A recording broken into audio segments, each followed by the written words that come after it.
that your life is hard and you're giving up on that because you think your life is unfair, think again. I was 18 years old when I got married.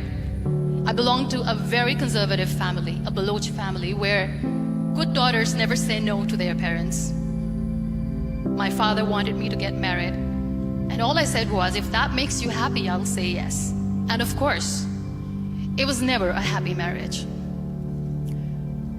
Just about after 2 years of getting married, about 9 years ago, I met a car accident. Somehow my husband fell asleep and the car fell in the ditch. He managed to jump out, saved himself. I'm happy for him. But I stayed inside the car and I sustained a lot of injuries. The list is a bit long. Radius ulna of my right arm were fractured. The wrist was fractured. Shoulder bone and collarbone were fractured. My whole rib cage got fractured. And because of the rib cage injury, lungs and liver were badly injured. But that injury that changed me and my life completely as a person and my perception towards living my life was the spine injury. 3 vertebrae of my backbone were completely crushed and I got paralyzed for the rest of my life. Many people came to rescue. They gave me CPR. They dragged me out of the car. And while they were dragging me out, I got the complete transection of my spinal cord. Those 2.5 months in the hospital were dreadful. I was at the verge of despair. One day, doctor came to me and he said, well, I heard that you wanted to be an artist, but you ended up being a housewife. I have a bad news for you. You won't be able to paint again. Next day, doctor came to me and said, your spine injury is so bad, you won't be able to walk again. I took a deep breath. I decided it's all right. Next day, doctor came to me and said, because of your spine injury and the fixation that you have in your back, you won't be able to give birth to a child again. That day, I was devastated. I still remember, I asked my mother, why me? And that is where I started to question my existence. Why am I even alive? And that is where I realized that the words have the power to heal the soul. My mother said to me, this too shall pass. God has a greater plan for you.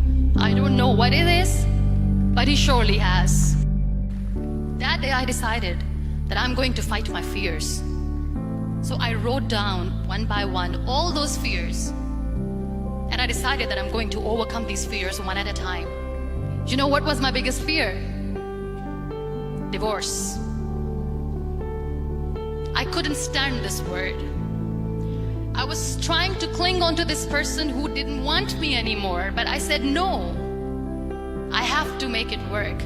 But the day I decided that this is nothing but my fear, I liberated myself by setting him free. And I made myself emotionally so strong that the day I got the news that he's getting married, I sent him a text that I'm so happy for you and I wish you all the best. And he knows that I pray for him today. Number 2 was, I won't be able to be a mother again. And that was quite devastating for me. But then I realized there are so many children in the world, all they want is acceptance. So there is no point of crying, just go and adopt one.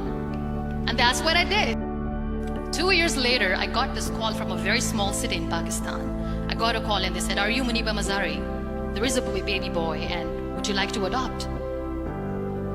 And when I say yes, I could literally feel the labor pain. I said, yes, I am going to adopt him. I am coming to take him home. So when you accept yourself the way you are, the world recognizes you. It all starts from within. We have this amazing fantasy about life. This is how things should work. This is my plan. It should go as per my plan. If that doesn't happen, we give up. I never wanted to be on the wheelchair. Never thought of being on the wheelchair. This life is a test and a trial, and tests are trials are never supposed to be easy. So when you are expecting ease from life, and life gives you lemons, then you make the lemonade, and then do not blame life for that, because you were expecting ease from a trial. Trials make you a stronger, better person. Life is a trial, and with time you realize that. It is okay to be scared. It is okay to cry. Everything is okay, but giving up should not be an option. They always say that failure is not an option. Failure should be an option, because when you fail, you get up, and then you fail, and then you get up, and that keeps you going. There are so many people in the world who are dreaming to live a life that you are living right now. You have no idea. Embrace each and every breath that you are taking. Celebrate your life. Live it.